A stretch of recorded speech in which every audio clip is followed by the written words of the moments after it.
Congressman Jim Jordan, Chairman of the House Judiciary Committee. Mr. Chairman, great to have you on. I want to start with Pete Hegseth this afternoon. Did anybody lay a glove on him?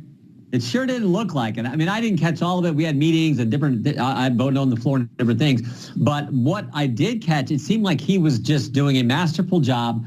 I don't think anyone laid a glove on him. And he came across as just like knowing what he's getting into, knowing what he's up to, the skill set that you want. And I think Pete, like all the other people President Trump has put forward as his nominees for these key positions, represents the attitude the American people voted for on November 5th. They want folks leading these agencies who are going to clean them up, make sure these agencies serve we the people, not be weaponized against the taxpayers, but actually serve the taxpayers. I think Pete Hegseth has that attitude, and of course his experience as a warfighter himself, I think, is tremendously important as well. Yeah, it sure is a difference from what we've seen. Joni Ernst just announced about an hour ago that she's going to back Pete Hegseth and vote for him. Great to hear. Yeah, which is huge. Do you expect is. any more Republican defections? Do you think he's going to get confirmed? I do. I think he's going to get confirmed. I think Pam Bondi, Kash Patel, Todd Blanche, I think the whole team that President Tulsi Gabbard, I think, is critically important. RFK Jr., I think they're all important because, as I said before, they represent what the American people voted for. And they're coming in there to say, we're going to serve the American taxpayer, service to we the people. That's the attitude I think they bring. And that's why I want them all to get confirmed, and I think they will be. Yeah, today was one of those days. I was expecting more from Democrats, but the party is just so weak and depleted right now. My impression was that nobody really got to him. I thought he comported himself well. There were some tough moments, and I think they're going to vote on Inauguration Day. It sounds like Monday. I want to ask you about some news in the House today. You guys passed the Protection of Women and Girls in Sports Act of 2025. The final vote, 218 to 206. 2 Democrats joined Republicans. The bill will ban schools from allowing biological males from competing in women's sports. Amen. It is about time. Does this make it through the Senate? I don't know, but I guess, I mean, it's so common sense, but the fact that only 2 Democrats would vote for it, I was hoping for more. And frankly, I expected a few more Democrats to support this common sense legislation, particularly in light of what happened last week, where we had, I think, 48 Democrats support us on the Lake and Riley Act.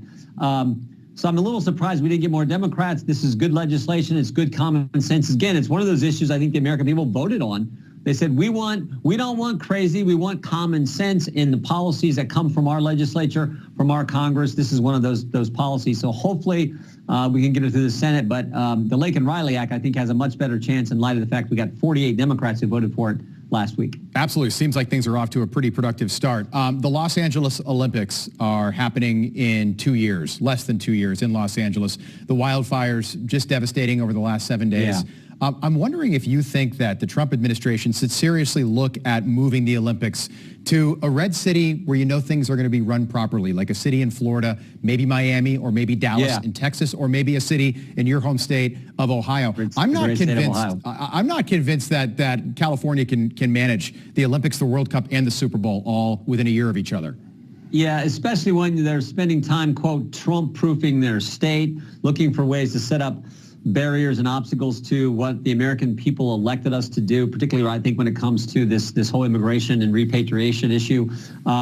So we'll see. I'll leave that up to President Trump and his team once they get up and running here in less than 6 days now. So we'll see. But I do think the American people rightly see how poorly that state is being run, how poorly these tragic fires have been handled by both the governor and of course, the mayor there in Los Angeles. Yeah, and they have wildfires, in the summer when it's the warmest and driest in that state. That's a concern. That's something I think the administration should consider. Just a quick one, and I thought this was very odd, but I wanted to get your take. So Kamala Harris, in another strange move, did not invite J.D. Vance and his wife and his 3 little kids to the Naval Observatory, so the house that he's going to be living in 6 days, for the ceremonial visit, basically so the wife can see the house and the kids can get used to it. This hasn't happened in a long time. What was your reaction to that? Just very strange. Yeah, just poor form. I mean, come on. I go to, this will be, I think, the fifth inauguration I've been to. I was there when President Obama was inaugurated twice. I was there for President Trump. I went 4 years ago for for President Biden, where he gave this, he talked about unifying us and then immediately leaves there and goes and does 20 executive orders that divide the country. But I was there. I think I go to every State of the Union address, whether it's President Trump or whether it's a Democrat president. I just think that's poor form. But it is what it is. J.D. Vance is a great senator from our great state, soon to be great vice president from our great state.